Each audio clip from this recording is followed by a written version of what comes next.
Hey guys, how's it going? Michael Troy here. Today we're looking at the Facsimile edition of Uncanny X-Men number 141 from Days of Future Past. One of the most legendary, important stories in X history. Cannot wait to share it with you guys. Subscribe to my channel if you haven't already. Hit that like button and let's get right into it. All right, this is so amazing. I just talked about this cover on my new X-Men 97 podcast with my friend Philip Urso, talking about how Terry Austin is the proud owner of this cover, and he is holding it under lock, stock, and key and will forever, I don't know, hold on to his X-Men art. I don't know why. But it is so fun. I love these facsimile editions. Keep it coming, especially when you're doing Byrne X-Men. You could reprint the whole run as far as I'm concerned.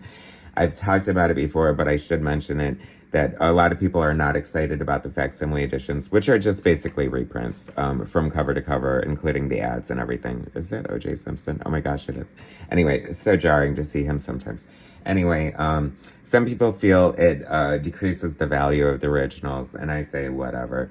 You know, it gets a story into somebody's hand that has never read it before, and an opportunity for somebody who can afford it to read it. So it is good for that in my mind. I love the obscured signatures here. That speaks to the working relationship of Byrne and Austin. They always did like clever things like that. I really appreciate that. This cover has been homage to death. You might even be looking at this and saying like, oh, that's a ripoff of such and such cover. No. This is the OG right here. And this could even be an homage for all I know. Byrne has been known to do that every once in a while. Throw in an homage that I never knew was an homage. Anyway, Days of Future Past, I remember how like shook I was by this storyline, reading it for the first time as a kid. But I read it like retroactively. I came into the X-Men way after this, after Byrne had left. So this was all fun and thrilling for me. I love seeing this. There's so much detail. This is so great. You know, Kitty is like, the future Kitty is like going to mind swap with younger Kitty to prevent the assassination of Xavier, Robert Kelly, and Moira McTaggart, which is supposed to lead to the Mutant Registration Act, Sentinels, and just horror. So, you know, a bleak future that they don't want. So they're trying to prevent that by sending Kitty into the past. I love how she's walking with like these first aid supplies, and she falls like under the surface to face these rogues who I wonder if they were like what maybe inspired Claremont to do the Morlocks, because they could easily be the Morlocks of the future in my mind. But of course, Wolverine to the rescue. Oh, I forgot to do the credits page. The legendary credits page. Chris Claremont, writer.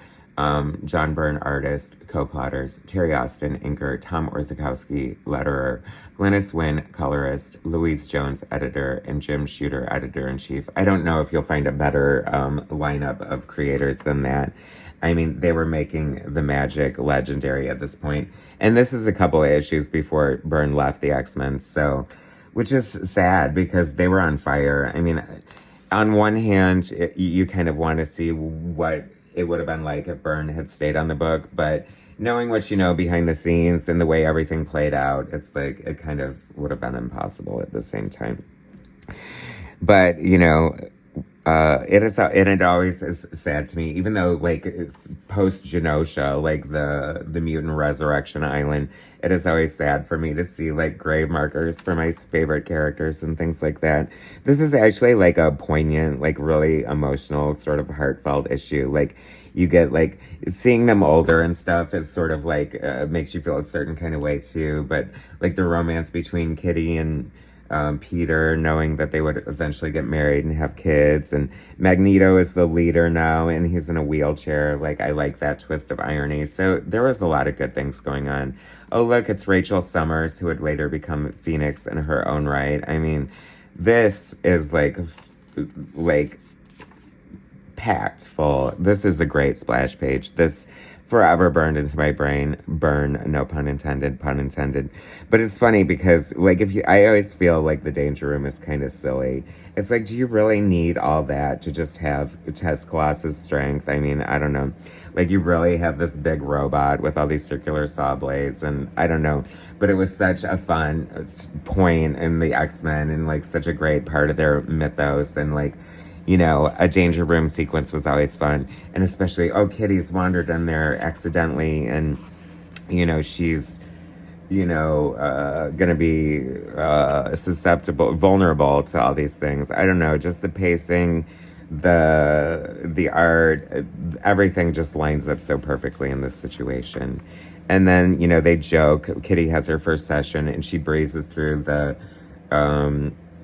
danger room, but then she's under some sort of psychic attack. But as the reader, we know it's just Kate Pride making her entrance.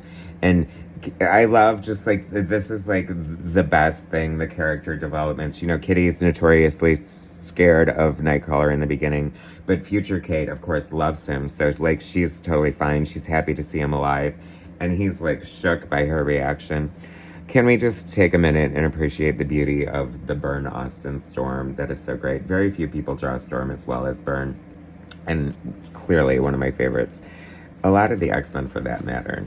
I just love the way, this is heart-wrenching for them to see, tell her the story of how it played out. The Sentinels taking over, everyone dying, mutants being, even more ostracized than they already are. And then, we just get, I talked in my podcast about, one of the joys of being an X-Men fan is, seeing them use their powers. We know their powers. We know what they sound like. We know how they work. And when it just all starts happening, it's always exciting. And then you get a fastball special. And they even talk, it's been a long time since we've done a fastball special. I don't know. It's just a very nostalgic, kind of feel-good kind of situation. Mystique, another one of Byrne's greatest villains. He just draws her so well. I love the way Byrne draws Mystique.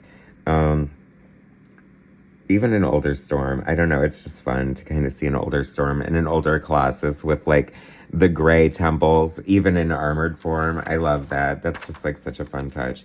I always thought it was so scandalous because of whatever licensing or cross promotion or something like that, you would see DC characters in a Marvel book or vice versa.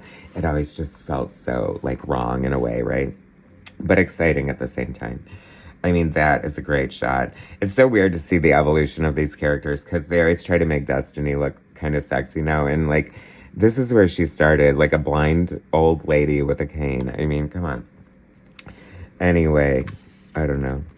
It's funny looking back at this to see all of the reiterations of the story and how the plot threads developed and how it played out in movies and stuff like that. I can almost see it all in my mind. And a classic Hostess house ad. Who doesn't love that? I love the fact that Hostess would have the presence of mind to actually want their product to be endorsed by the Marvel characters. So much fun. Do we still get that? I don't know. If not, we should. And then the frickin' cliffhanger conclusion. I'm gonna have to see if there's a facsimile of 142. I think there is, and I just kind of missed it. But whatever, I'll keep an eye on it. Anyway, is that not one of the best issues of X-Men ever? I love the facsimile editions. They are so much fun. Look at this house ad for Spider-Woman by Claremont, Leah Loha, and Patterson. Oh my gosh. What a great glimpse into the past of comic book history. And of course, the Iron Army Men. Did anyone ever really send away for those for only $2.98? I don't know. This. So classic. And that Lego, I always wanted to build that, but never did. One of the fallacies of being a comic book fan, I guess. Anyway, facsimiles editions, amazing. So glad they're here. Subscribe to my channel if you haven't already. Hit that like button. I'll bring you more later.